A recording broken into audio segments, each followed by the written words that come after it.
Welcome back. Did you miss us? Of course you didn't, because you just came from another video. But... And you've finally seen Civil War, which means we are no longer spoiling the movie for you, and we can actually tell you all the juicy details that are on Chenice's list, which she so disrespectfully composed in the theater with her bright lights. My brightness was down. You are that angry bird. My brightness was down. You are that angry bird disturbing the audience. Too bad nobody knows what you're talking about because they weren't in a Monaco. First things first. I have a love and hate relationship with Marvel's beginning action sequences and their camera footage. It just feels to me like kick, slap, kick, kick, slap. It feels like Cloverfield. And I know that was found footage, whatever you call it. I know that there's quite a difference between the two types of camera footage, but at the same time, it still gives me a headache. And this is just in the beginning sequences. Yeah. It tends to happen in this one and in Age of Ultron. Age of Ultron. Plus, there was a CGI gripe that we had. So it just seemed to me like there was so much movement, and I guess they didn't want to identify necessarily. You knew who was fighting, but they wanted to make it look more action-packed and cool. But for me personally, I didn't like it. I can't get with it. I can't move with it. Storyline-wise, though, the beginning was pretty cool because it wasn't something that was essential to the movie, but it was something that introduced certain things. Yeah. Such as it exposed how Scarlet Witch uses her powers now, with the whole lifting Cap over the roof and stopping bullets and killing a couple people that I'm sure happened.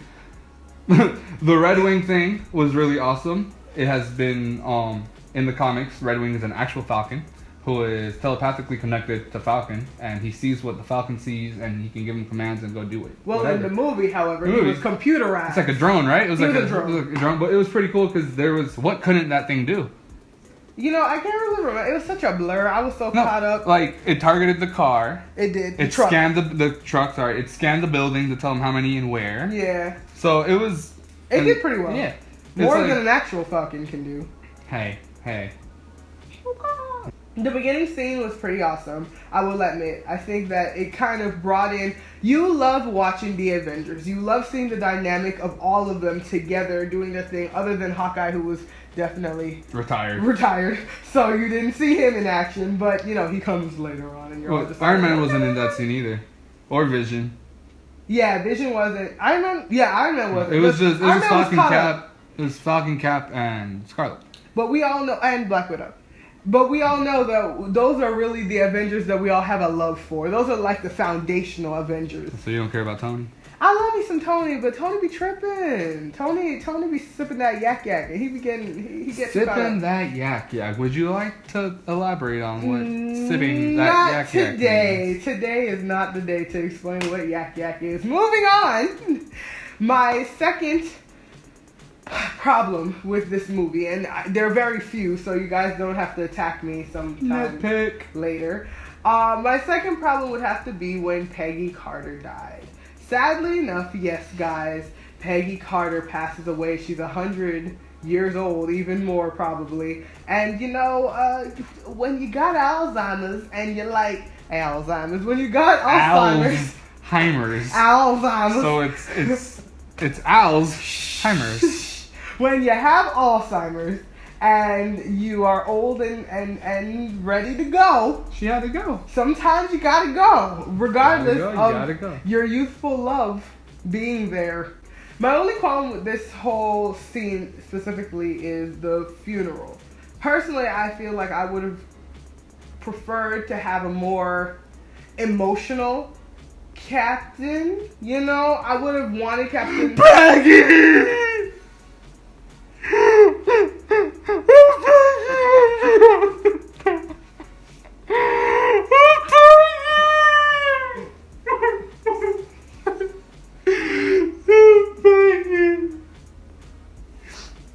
Okay, I'm done.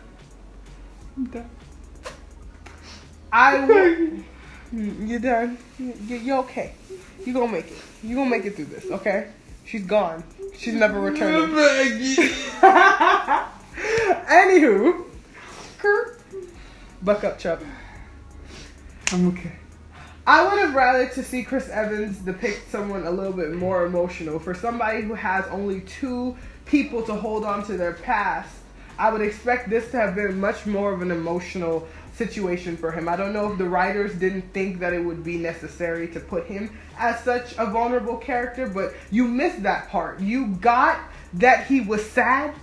You got that a piece of him was missing, but it was kind of just like, oh, Peggy's gone. Oh, but her niece though, yeah. like. No, here's what I think about it, right? I think it was a matter of if they hadn't done it here and they kept doing movies in the other movies, it wouldn't have made sense to throw it in there. So it would have been like, wait, what? When did Peggy die, and why weren't we notified? I'm okay with Peggy dying. I just personally would have liked for Chris Evans to be a little bit more emotional. But then again, was that a writing thing or that's a writing thing? That's all right. I don't know if Chris Evans is capable of depicting such emotional characteristics. I'm trying to think, but I've never seen him. I've never seen him cry like a big baby, like somebody that we know. I've never seen that personally. But I feel like that's something that we need to work towards, showing a little bit more emotion in the characters, because even when it comes to Black Widow, the only character that I would say was the most emotional was Scarlet Witch, when her brother died, and now in this movie, now that she doesn't quite understand her powers and understand really what she is and who she is and what she's doing and killing a whole bunch of people, it's kind of rough. And that's really cool because she's a brand new character. This is only her second movie. No, second big movie. Remember she was in that scary she was movie? No, I'm talking about her second movie in the universe. Oh, okay, because I was like, she yeah, no, but this was only her second movie, so her character is being developed very slowly, if I'll say, because it wasn't like her brother died and that happened that movie, and 6 months later she's completely fine and living, and she's just like, I have superpowers, deal with it, bitch. It's just like, damn, I got superpowers and I don't know what to do with them, and I am afraid of Which is myself. Kudos to your writing, guys, Russo because brothers, it's realistic. Writers for the Marvel Universe. You guys did that, and I'm very proud and impressed with it. Thank you. And it was realistic. They addressed like you said, the Sharon Carter and Captain America. They did. Thing, which was pretty cool. It was cute. They I was finally like, kissed, and it was funny because our whole theater just started clapping randomly when they finally kissed. So that was just a really cool moment. I think I initiated that. I was like, I think you actually might have. But I feel like even though everyone kind of was just like, okay, who's gonna do this? Who's gonna start this clap? Because I really want to clap, but if no one does it, I'm not going to clap. And Chenice took it upon herself to be the initiator and the ender of They addressed Scarlet with Vision by teasing us. Yeah, they teased the mess out of my life so much, because you're just sitting there like, all right, okay, here we go. Here we come on. go. You care for her, and then all of a sudden you're throwing him down 50 feet down. She felt bad for it though. She was kind of like, ooh, but you baby daddy though. Ooh, baby daddy, I'm sorry. Sorry, baby daddy.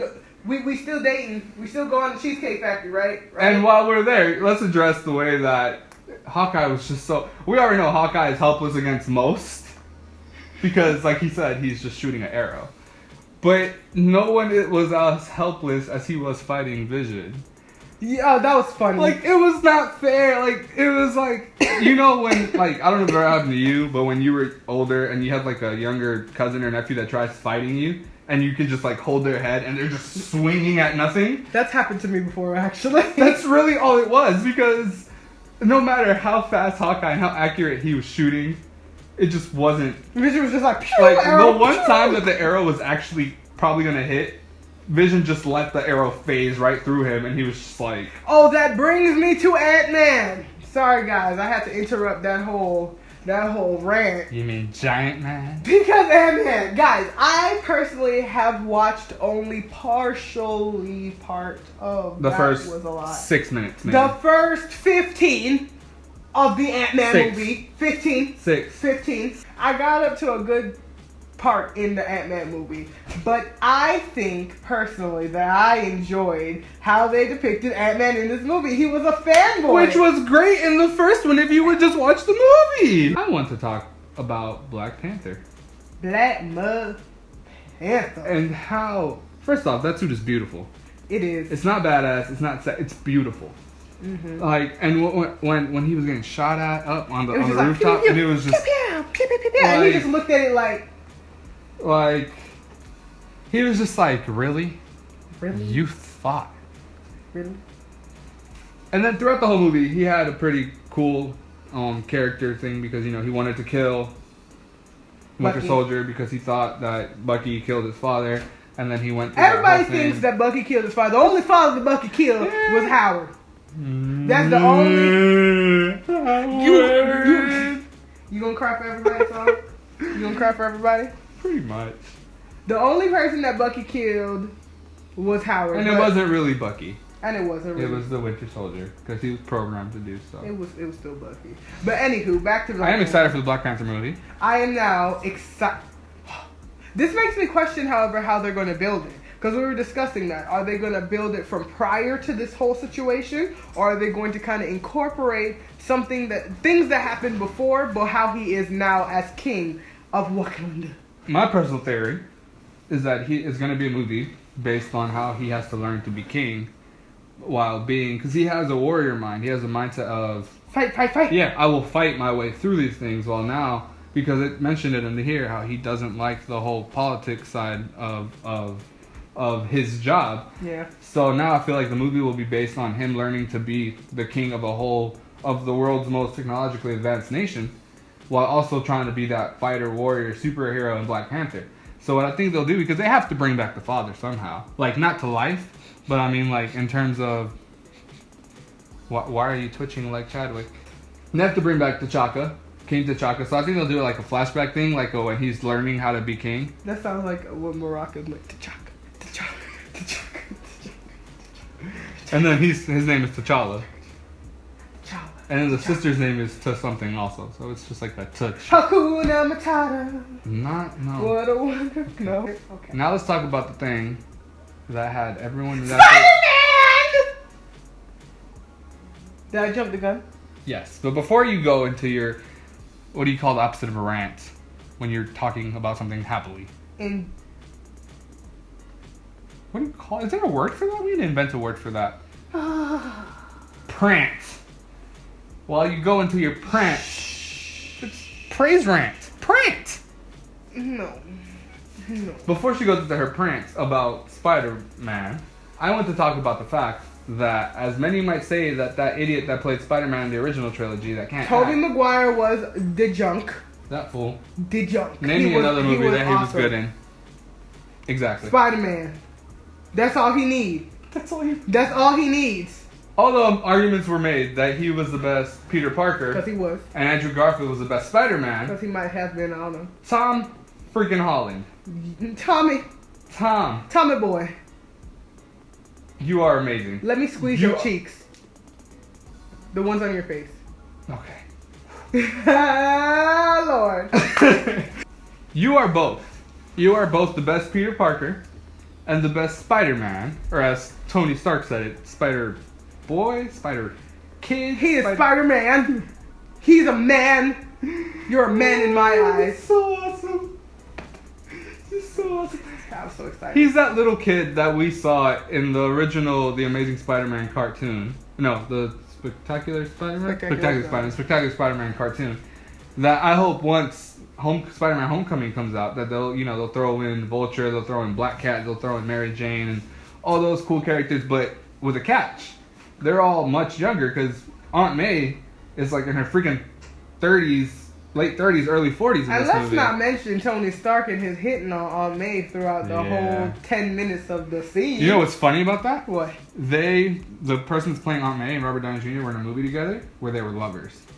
That's why there's so much chemistry. So it was really funny because it's like you remember what we did then? Basically that's what it was. Yeah. And Tom Holland's just like, yo, leave my aunt alone. Chill out. Leave my aunt alone. But guys, they really did depict him in such a nice way. Like, it was so sweet to see somebody so innocent and just wanting. It was refreshing. Like, he was like he had his powers for 6 months. So he really was showing a child that had just gotten these superpowers that wants to help the world and trying to figure out his way through life, because mind you, he's the oddball. So not only does he, like he said, build computers, but now he has these powers. And does he change? Does he stay the same? So he was kind of battling a little bit with the same problems that Scarlet Witch was. But he was Spider-Man. And like we've seen Robert Downey Jr. as Tony Stark grow from being a narcissistic egomaniac in Iron Man, the first one, to now where he's sacrificing himself for the team and doing all these other things. We've seen him grow throughout. Until he see his daddy get killed by Buck, and then he want to kill people. But we've seen him grow for 10 years. So imagine someone like Tom Holland that is only, I think he's like 19 years old, be in this franchise to where he'll probably get his own trilogy, but also will be in all these other Avenger movies. We'll literally get to see him grow from being a 19-year-old Spider-Man. Well, in the movies it was like 16 to being literally from being a teen into early adulthood. So it's going to be really cool to actually see Spider-Man grow up rather than having a 30-year-old Andrew Garfield play a teenager. You know why I love the ending? Because they didn't end happily ever after. It wasn't like, oh, we fought, I'm so sorry, forgive me, Tony, hug it out. It literally ended as I'm going to write you a letter because I'm still too upset with you to actually come see you face to face. So I'm going to go and break out all my friends out of the prison and we're going to go into hiding. So even though the movie ended and even though the movie's titled Civil War, when you think about it realistically, when the next movie comes out with Doctor Strange and all the other ones, there's still a conflict to be resolved. The Avengers are really still split when up. Tony Stark and Steve Rogers see each other again, there's still a conflict to be made up. So Civil War isn't necessarily over yet. The movie's over, but there's still stuff to be resolved. So I think that was a really wise ending. Part one. So I don't know if you have any other thoughts before we wrap it up. No, I think that this movie the Russo brothers did exactly what they wanted. And they'll be back. They provided exactly what we needed. And if you guys saw Civil War, comment below. Let us know what we missed and what we didn't talk about. What you liked, what you didn't like. And let us know. Like and subscribe, and we'll talk to you guys later. Peace.